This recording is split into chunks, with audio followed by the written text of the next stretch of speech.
Alright, so I already made some chicken salad, so Kim is actually chopping up the chicken that we sliced earlier.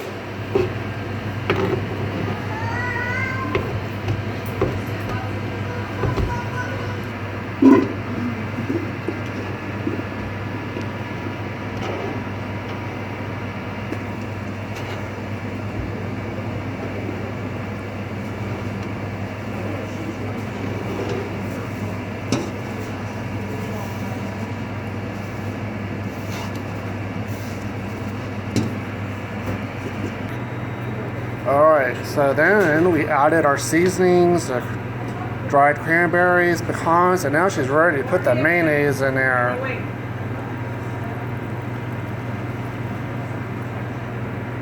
Alright, and then she's going to mix it all up and it's all done. You guys have a great day.